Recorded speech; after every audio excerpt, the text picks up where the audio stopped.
Jaya Radha Madhava Punya Bihari.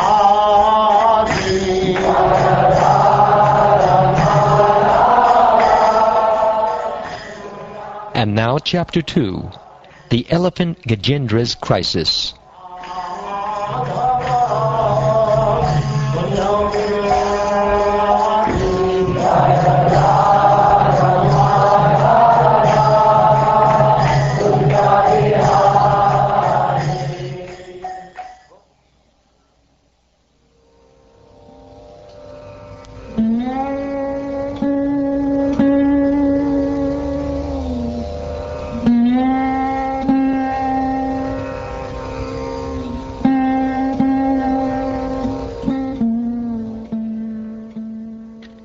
Shukdev Goswami said, "My dear king, there is a very large mountain called Trikuta.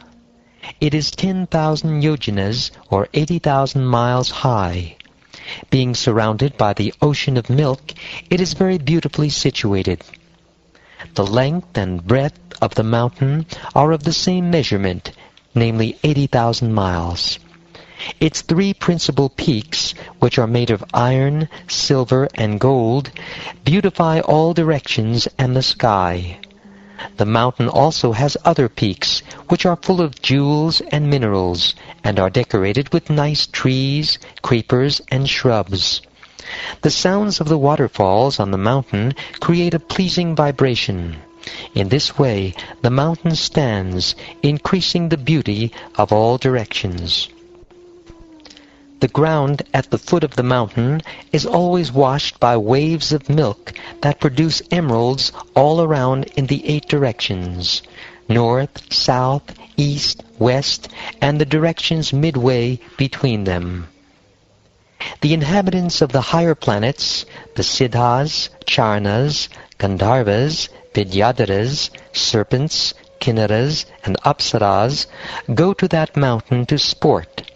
Thus all the caves of the mountain are full of these denizens of the heavenly planets.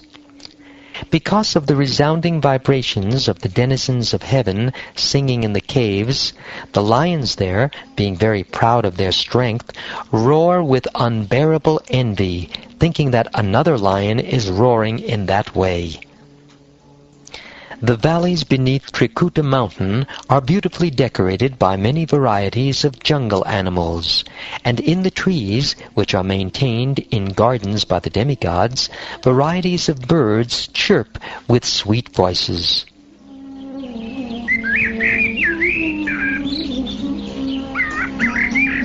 Trikut mountain has many lakes and rivers, with beaches covered by small gems resembling grains of sand. The water is as clear as crystal, and when the demigod damsels bathe in it, their bodies lend fragrance to the water and the breeze, thus enriching the atmosphere. In a valley of Trikut mountain, there was a garden called Ritumat. This garden belonged to the great devotee Varuna, and was a sporting place for the damsels of the demigods. Flowers and fruits grew there in all seasons.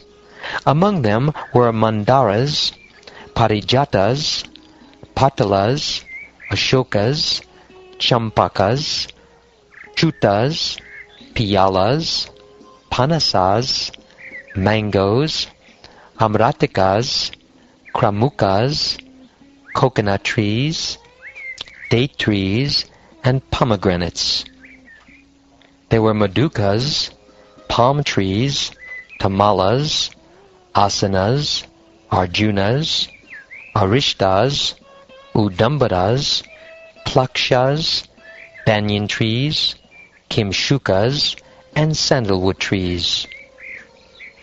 There were also pichumardas, kovidatas, saralas, suradarus, grapes, sugarcane, bananas, jambu, badaris, akshas, abayas, and amalakis. In that garden there was a very large lake filled with shining golden lotus flowers, and the flowers known as kumuda, kalara, Utpala, and Shatpatra, which added excellent beauty to the mountain. There were also Bilva, Kapitha, Jambira, and Balatika trees. Intoxicated bumblebees drank honey and hummed with the chirping of the birds, whose songs were very melodious.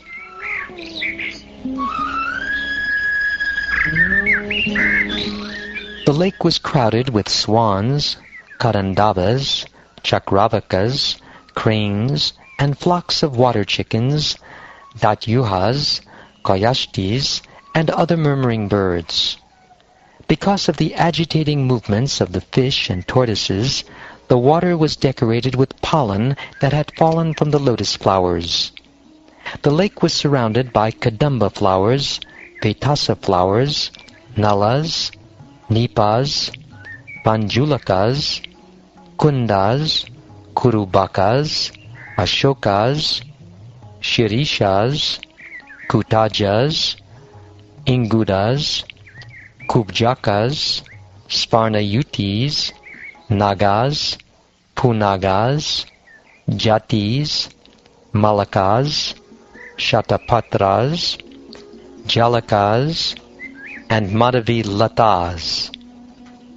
The banks were also abundantly adorned with varieties of trees that yielded flowers and fruits in all seasons. Thus the entire mountain stood gloriously decorated. The leader of the elephants, who lived in the forest of the mountain Trikut, once wandered toward the lake with his female elephants. He broke many plants, creepers, thickets, and trees, not caring for their piercing thorns.